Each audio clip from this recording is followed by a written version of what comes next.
And we're back with another episode of the Bourbon Pursuit podcast. My name is Kenny, and again, we have Ryan back with us. Ryan, how's it going? Good, Kenny. Good. Getting antsy for fall to get here. Fall's always a good time with a lot of releases coming out, especially the Buffalo Trace Antique Collection. So I'm excited to talk to our guest today because he sounds like he has the easiest and coolest job. We have Kris Comstock, and Kris is the Bourbon Marketing Director at Buffalo Trace. Yeah, excited to have Kris on today.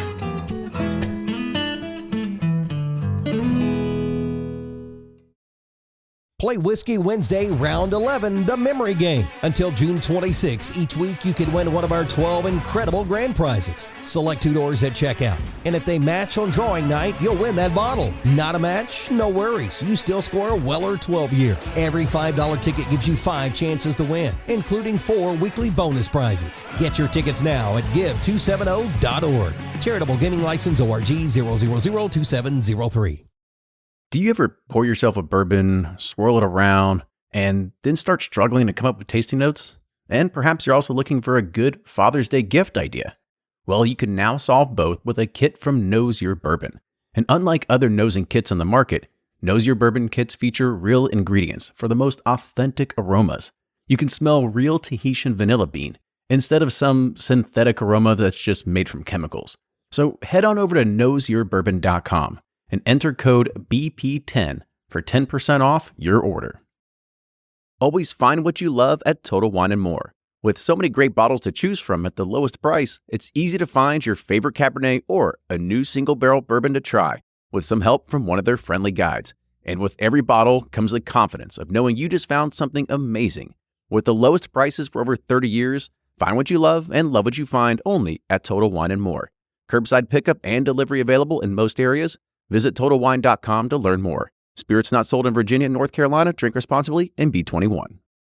From their bar to yours, Chad and Sarah of the popular YouTube channel It's Bourbon Night bring you their favorite at-home old-fashioned mix with the new Elemental Elixirs Golden Hour Syrup.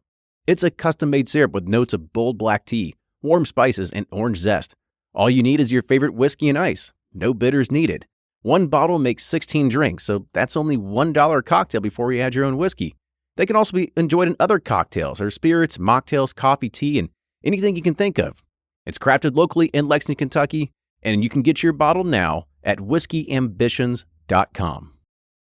Ed Bly and Rising Tide Spirits are back again with a new release of Old Stubborn Bourbon. And this release of Old Stubborn is a premium hand marriage of 10, 11, and 12-year cask strength, barely filtered pot still bourbon. It comes in at a staggering 123.8 proof. And the flavoring grain for this one, which the last one was wheated, but this time it's now rye. Rich, sweet, and bold with a long finish that's sure to be another eye-opener. You can order online at Sealbox or thebourbonconcierge.com, and you can even purchase in person at Revival Vintage Spirits, and even now with very few select stores in Kentucky. You can get it now while you can, but be sure to do it because it's not going to last long.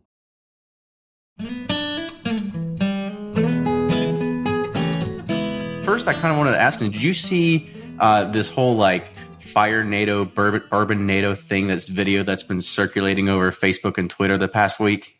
No, I did not. You didn't see it? Okay, so Many people probably saw it. It was all over forums, and I even had people in different states and family members tagging it on my Facebook wall, oh, check this out, what's going on? Well, if you do a quick Google search for it, you just do Fire NATO.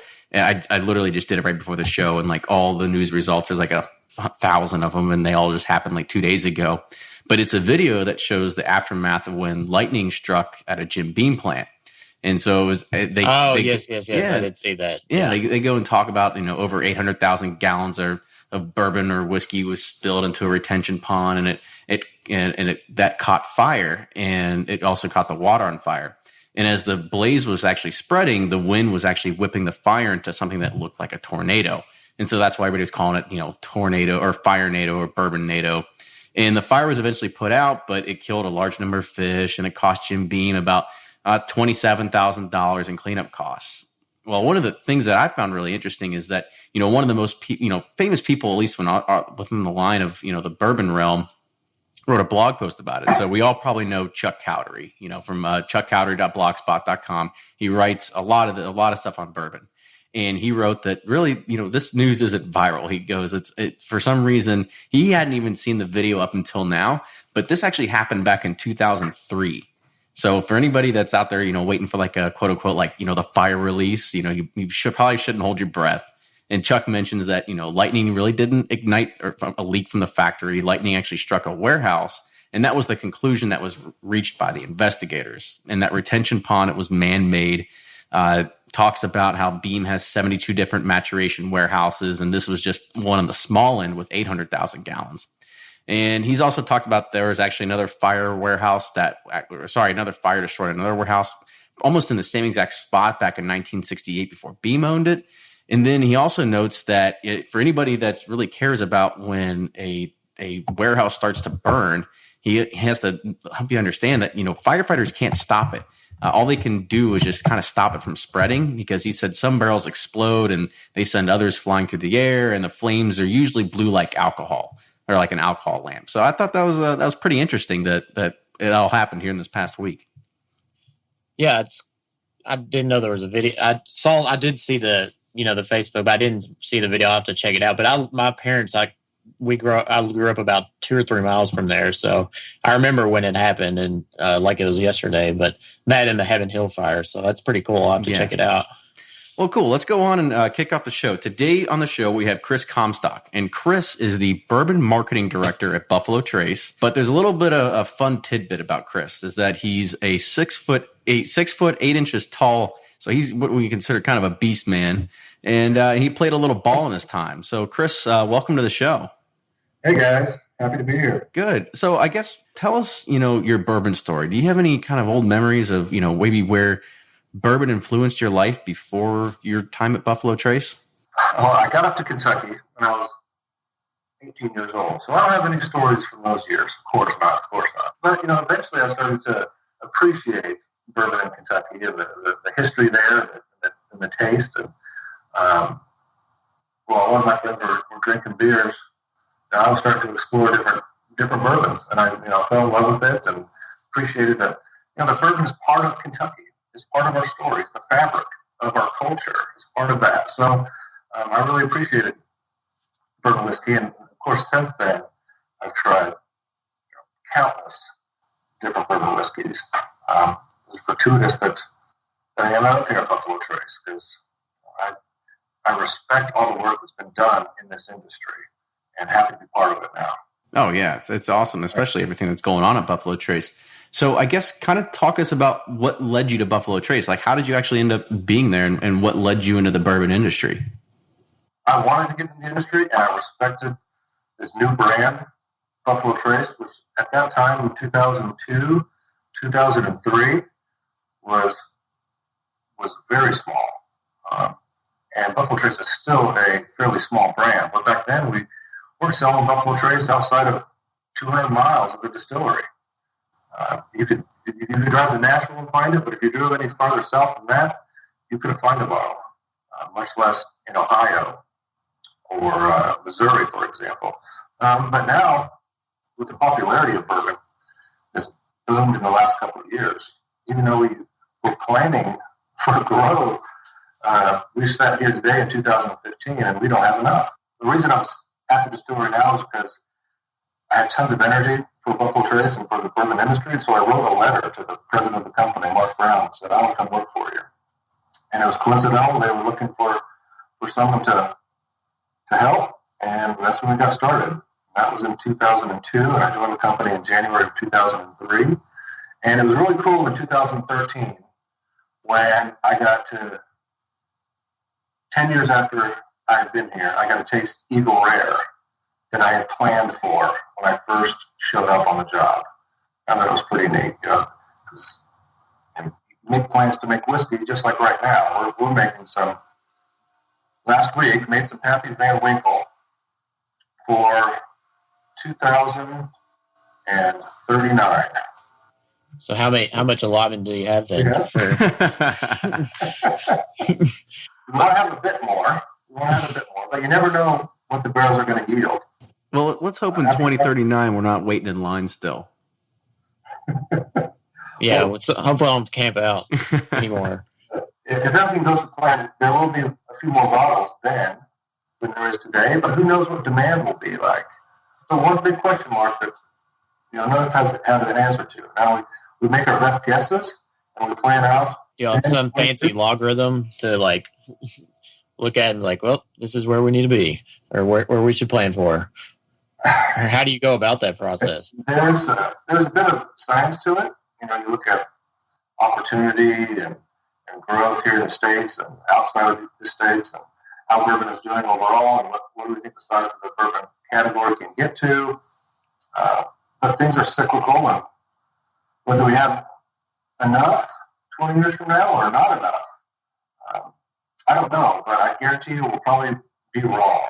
We'll wake up, it'll be 2035, and we'll have not got quite right. It's not too much, or maybe we didn't make enough, but you just have to make your best guess. Yeah, absolutely. So, I mean, other than kind of forecasting, what else do you do in your current role?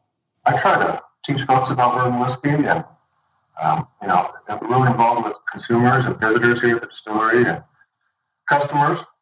I travel a bit and talk to folks and teach them about what makes bourbon different than other whiskeys and taste very different whiskeys. That's the fun part of the job. Other things, pouring over numbers and looking at labels and making sure maintaining our quality. Having a chance to meet internally and plan and forecast, like you said. But the fun part is tasting the bourbon. Either when people come to visit the distillery, or I get to go and meet folks on their own terms, crack open some bottles, and taste the difference, and answer the questions.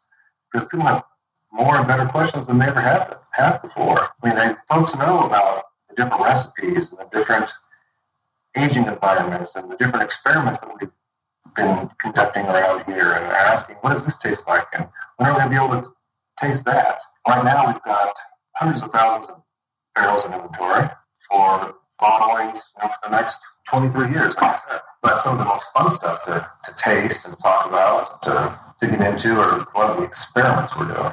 Oh, yeah. So talk about the experiments then. Let's hear it. Some of the stuff we've done in the past is different woods from different parts of the country or the world, or different toasts to the barrel, different chars, different mash bills using different ingredients that are non-traditional for bourbon. Our single oak project was a massive undertaking. We actually handpicked barrels from the Ozark Mountains and made individual barrels out of each one. We age-dried the wood, and we put different mash bills in them, and we let them wait 8 years. And then over the last couple of years, people have been tasting them and telling us what they think. Actually, it was just a couple months ago that all the votes were counted, and we had our winner. Out of 192 unique whiskeys, barrel number 80 was the favorite.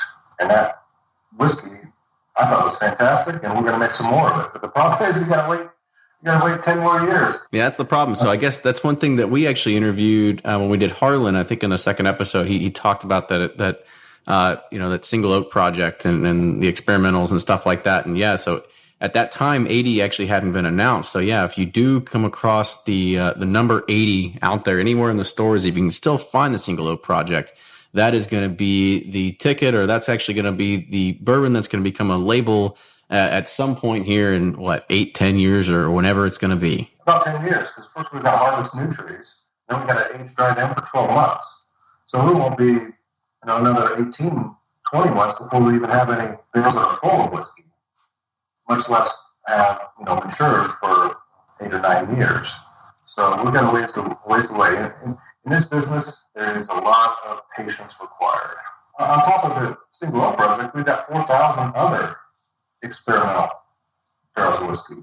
And some of them, I guarantee you, are not going to turn out well. But you learn as much from your failures. You learn, hey, let's not do that again.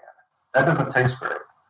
Some of the whiskeys are going to not be a huge variation from our standard. I mean, you tweak the char level, and maybe you don't have a huge difference, for example. Well, with 4,000 experiments, there's no way you guys can do all that by yourselves. So I know you can recruit 2 more people if you need somebody to come by and just do some tasting and spit it back in the cup or whatever you need. I think we'll give you our number after the show for sure. The stuff that does turn out, that's what keeps us energized. And when you try something and it tastes phenomenal, we did an experiment a few years ago using French oak as opposed to American oak. And the regs for bourbon say it has to be aged in a new oak container, but it doesn't say necessarily it has to be an American oak container. So that French oak bourbon we made was bourbon, and it was sweet, and it was mellow, had depth. I thought it was fantastic. And anyone would have never been able to, taste that sort of thing unless decades ago someone said, "Hey, let's try this just to see." Well, good. I hope. So when are we going to see that one on the market? Is that barrel number 80? No, that was just a French oak experiment. Yeah. So that one's never going to see the light of day then. Well, we released one. Oh yeah. Which one was that? It was part of our experimental collection. And if some of these experimental barrels come of age, we'll bottle them up. They're very rare. Imagine if you've got 2 barrels that you made a decade ago. There's not much whiskey to go around. But if you go to BuffaloTraceDistillery.com, you can see what these bottles look like and maybe find them. But so, I guess another question on those experimentals. You even said that there's some experiments that go bad, and even if there's only 2 barrels of it, now are these barrels, even if say it's a bad batch or bad experiment, will you still bottle these up and put them out as an experimental to try to recoup costs, or are you just kind of like, we don't want to kind of tarnish the brand, let's just go ahead and dump this or whatever it is? Yeah, it's not about recouping any cost. Ever. We're not going to put our name on it if we don't think that it's good whiskey. So we'll usually bottle it up in little flask bottles, put a failed label on it, and put it down in the basement so that 100 years from now, the next generation will say, "Hey, we already tried this. Don't do that. Let's not repeat our failures." So, something tells me it's going to be like a Christmas party here in the next 20 years. Somebody's going to go and find that basement, and it's just going to be the best Christmas party ever. Maybe. So another thing that you're also in charge of is from that bio, some of the packaging that goes in there. So can you kind of talk a little bit about some of the labels that Buffalo Trace has, and maybe some of the meaning behind some of the labels as well? It's a fun part of the job. The packaging of a brand, I think there's a lot to communicate what the product is. So for Buffalo Trace, that packaging was developed before I joined, but it was named after the Buffalo Crossing and the buffalo that traveled east to west and across the Kentucky River where the distillery sits today. That's why the distillery is called the Buffalo Trace Distillery, because that's what led early American pioneers to the spot. And they settled down here. 2 guys in Willis and Hancock Lee, and called it Leestown, and eventually started to make whiskey. And so that's why the brand's called Buffalo Trace, and it's got a hunk and baked buffalo on it. So hopefully that resonates with people. I think it's cool. We do a lot of animals and names around here. We noticed. Eagle Rare, George T. Stagg. Now that's named after a man, but the icon is the antlers. Very masculine packaging that is. Now the Blanton single barrel was developed in 1984. It's named after Colonel Blanton, who hired Elmer T. Lee. And Elmer was the one that said, "Hey, let's do 1 barrel at a time." Elmer Blanton. And so we started doing that in 1984. And the packaging is really ornate, and it's handwritten labels, and it's got the Kentucky Thoroughbred and jockey on the top. That's a cool bottle, but very different from Buffalo Trace.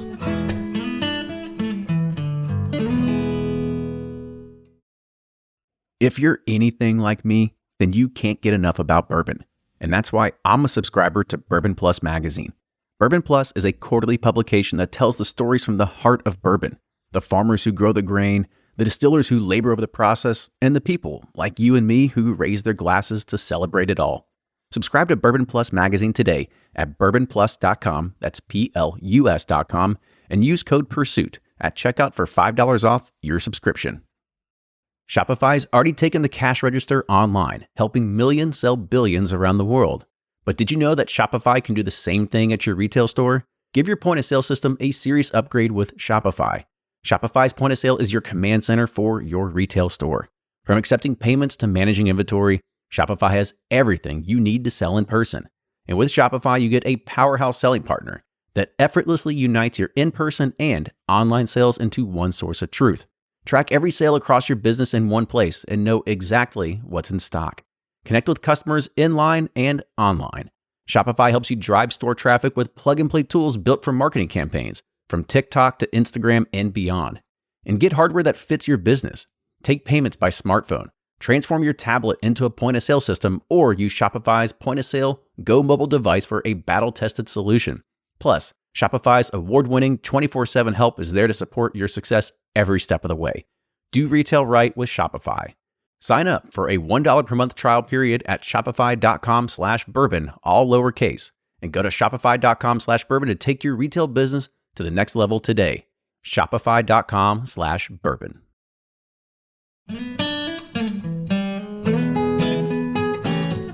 Yeah, one of the things that I've always noticed about Blantons, and maybe you can correct me if I'm wrong, is that it's almost like a collector series, right? It's you got to buy all the bottles to be able to spell out Blantons, because if you look on the jockey and the horse on the top of the cork, or whatever you're going to call it, the topper of the bottle, there's going to be a letter that's on one of the feet of the horse, and you collect all of them, and it spells out Blantons.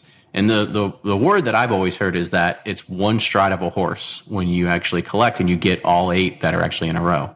Yeah, a lot of people don't know that. There's 8 different cork stoppers for Blantons. And the first one in the series, there's a B on the hook of the thoroughbred. And the horse hasn't started to run yet. His legs are straight, and the jockey is sitting up, in the starting gate, perhaps. And then for every other letter that spells out the word Blantons, it's a stride of the racehorse. And the S, obviously, is last, and the jockey's got his whip in the air, and he's cheering because he just won the Kentucky Derby. Not everybody knows that, but it's fun when people learn it, because then they get inspired to try to collect them. Yeah, I mean, it's really cool, especially to collect them. I also went the cheating route. If you go to the distillery, I believe you can buy a bag of the tops as well as the stave to be able to kind of just display them, right? Yeah, that's lame. Yeah, well, it was a birthday gift, and my parents felt like being a little unique, and I guess instead of buying me 8 bottles, they just figured it'd be easier just to go buy the tops for them. Nice.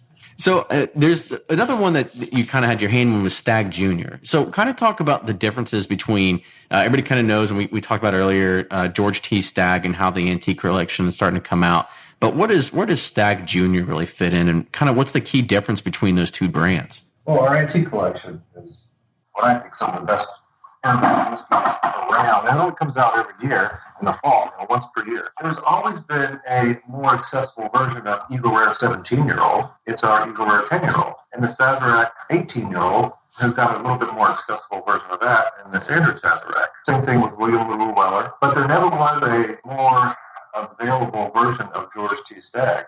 And it's a shame, because George T. Stagg is a lot of people's favorites. It's probably one of my favorites. So if you don't find a bottle of George T. in September or October, then you miss out for the whole year. Decided, hey, let's do like we've done for Eagle Rare and Weller and Sazerac, and make a version that is a little bit more available, a little bit less expensive. So we started tasting some barrels that were 8 years, 9 years old, and put some batches together and said, this stuff's not George T. Stagg necessarily, but this is phenomenal. And at 8 or 9 years, you don't have to wait quite as long, right? And it's still uncut and unfiltered. So you get the essence of that uncut and unfiltered, big, rich taste, hints of espresso, dark chocolate, and whatnot at 135. I didn't expect people to, think it's the same, because it's a bit younger, but it's not quite as expensive either, and it's a little bit more available. We do 3 or 4 releases of Stagg Jr. every year, so better chance you get your hands on a bottle, right? If I had a bottle of George T. Stagg at the house, I'm very careful who I offer a drink of that to. Absolutely. It's a special occasion when I pop that cork. But with Stagg Jr., you don't have so much heartburn around doing it. You're going to get another bottle. So I guess there's always been another question that's kind of burning on me with the Eagle Rare thing. So as anybody kind of knows, and they pay attention, they walk in liquor stores, the 10-year-old used to be on the neck, and now it's sort of gone through a rebranding, and I wouldn't call it rebranding, it's just a repackaging, and now that 10-year-old is starting to go towards the back of the label. Is that an indication of things to come, that the 10-year stock is starting to run low? No, that's not our plan. It's always been on the back of the label. We didn't just add it there. It's always been there. Yeah. It was so. Our last episode, we kind of talked about giving away some free samples to people that wrote reviews, and I put on there. I said, I'll give away some samples of stuff, and so I sent stuff off to like the first 2 or 3 people, and 2 of the first 3 all replied back they wanted samples of the George T. Stagg, and I was like, damn it, I knew I shouldn't have put that on there. Everyone loves. I mean, not everyone does. It's a big whiskey, but for 135, 140 proof. It's amazingly sippable. Lots of depth of flavor there. And I like that bit of bitter coffee espresso, dark chocolate. I like that in George T. So give it to us straight. So if you had to choose, you talked about Stagg a lot, but let's take the whole Buffalo Trace portfolio. And so if you could only take 3 bourbons with you, let's say you're losing your job and they're saying you get to take 3 bottles with you. What are the 3 bottles that you're going to take? Well, we already talked about one. I think if it was end of days, George T. Stagg would be the bottle that I had my last drink out of. I love George T. Stagg. But aside from that, some of my other favorites, Buffalo Trace is probably the most balanced bourbon that we make. It's $25 for a bottle, but Harlan will tell you there's nothing more balanced that comes from Buffalo Trace Distillery. George T. Stagg is not a balanced whiskey. It's a big, bold whiskey. Out of the weeded recipes, I like Weller 12.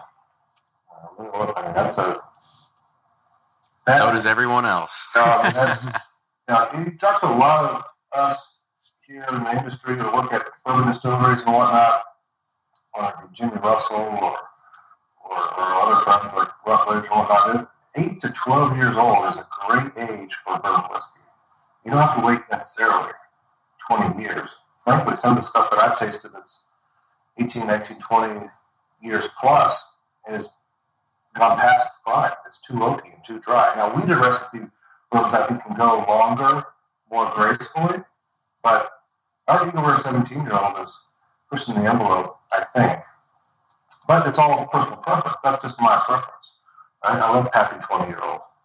I love George T. Stagg. I love, I'll tell you a big whiskey, Thomas H. Haney, Southern Rye. I mean, you can make a hell of an old-fashioned with that guy. Mm-hmm.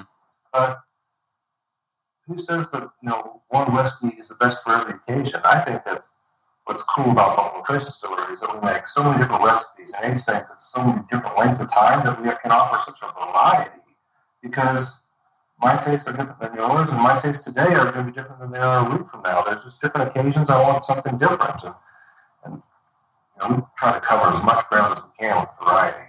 Oh yeah, there's definitely a variety there at the distillery. I mean, I would encourage anybody to ever go and visit Buffalo Trace, and if you want to, always take the hard hat tour, because that's something that's an experience that you're not going to get with anything else. You'll get to get a lot more in depth with it. So I would always encourage our listeners to go and do that as well when they do go visit.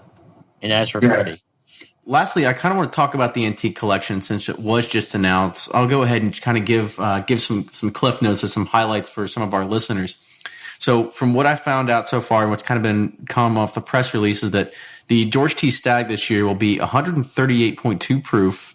But the odd thing here is that there was actually an incredible amount that was lost to evaporation. There were 128 barrels, which is about normal for the George T. Stagg allotment, but somewhere around 80% or 84%, whatever as I read, was actually lost to evaporation. So there's definitely going to be a decrease in the amount of George T. Staggs that will be available out there in the wild this year. William LaRue Weller came in at 134.6 proof. But on the flip side of this, there's actually going to be double the amount of bottles of William LaRue Weller as there were compared to 2014. Eagle Rare 17 is fresh once again after a couple years of being a tanked 19-year-old. So that's going to be something that's going to be exciting to kind of get at. And this is going to be the last year for the tanked Sazerac 18. So the Sazerac 18 has kind of been the same exact bourbon here for the past few years, but this is going to be the end of it. And then also we are going to still see the Thomas H. Haney that'll still always be out there as usual. So anything you want to give us, any more insider tips for the antique collection? But I love this year's William LaRue. And we've been planning for more William Weller for a while now. We've got more barrels this year to choose from. So we hand-picked and tasted and settled on the batch, and there was quite a few more barrels. So that's where you're going to have a little bit more of that, which is great, considering that our yield on Igor 17-year-old was a little bit light, and Sazerac 18-year-old was a little bit light, and luckily we're going to get into mature 18-year-old rye whiskey barrels next year, so we'll have a first new batch of Sazerac rye in a while, which would be fantastic and interesting, and of course we'll pick the barrels to mimic the taste profile as best we can. The tasting is a serious business. People joke about that job, being able to taste whiskey for a living. None of us do it solely for a living, but we do take it really seriously in between everything else that's going on. And we picked those barrels at George T. Stagg this year. We had some barrels to choose. We tasted. We picked a batch. We're all fired up. We didn't pick it because we think this barrel's got a lot of liquid in it. This barrel doesn't. We pick it all on taste. And when we got ready to dump the barrels into a batch, we found out some of these barrels have 1, 2, 3 gallons left in them. And you say it's evaporation, that's a big piece of it. But there's, some of them could have had some leaks, or been sampled, over sampled over the years. Yeah. And it's a shame because the batch tastes awesome, but there's not as much to go around. In fact, there's less than half as many bottles as we had last year. So it's not like we didn't have the barrels; they just didn't yield as much liquid as we had hoped. So we're already starting to get ahead of it for next year. So we're gonna taste and try to put together a batch, and in advance, and make sure that we've got some. We're not going to pick any barrel that's not ready, but at least we'll know in advance how much liquid we got to work with. And that stuff is 15 years old. George T. Stagg is a minimum 15 years, so you can have a lot of evaporation, but it was a bit of shame on this fall, especially for me who loves it so much, and for everybody else who loves it. Yeah. Well, I'm sure everybody's going to be out there hunting real soon, so we're all looking forward to that release hitting the market here within the next probably few weeks to a month or two. In the next 2 to 6 weeks, hopefully. Yeah. We don't control the whole distribution process because our wholesale partners get it to stores and bars and put it on the shelf or handle it however they want to. But hopefully 2 to 6 weeks, there'll be some bottles. We're not going to change the price because there's less of it or more of it. I mean, our pricing is our pricing, and these bottles should be $70. Oh, I can only wish we saw it for $70. Well, that's what we want it to be. I mean, we want it to be affordable if you can find it. It's actually a shame, I think, that some people charge so much. So, Kris, I want to again say thank you for joining on the show. For anybody else that wants to get a hold of you, how would they do that? Just email me. My email address is simple. It's kcomstock@buffalotrace.com. And they can also find you on Twitter too, right? Yeah, Buffalo Comstock. All right, great. So we'll go ahead and put those in the show notes for anybody that wants to find you. Again, Kris, thank you for being on the show. It was great, kind of learning about your history and the roles that you're doing there, and giving some more commentation on the antique collection, because that's always one of the great things, one of the best collections that you can get out there, some of the best bourbons and ryes that you're gonna be able to find in the market. That'll be coming soon. Thanks. I had a lot of fun. It's great talking about whiskey. It's the second best thing to drink in the whiskey. Just talking about it. I agree wholeheartedly.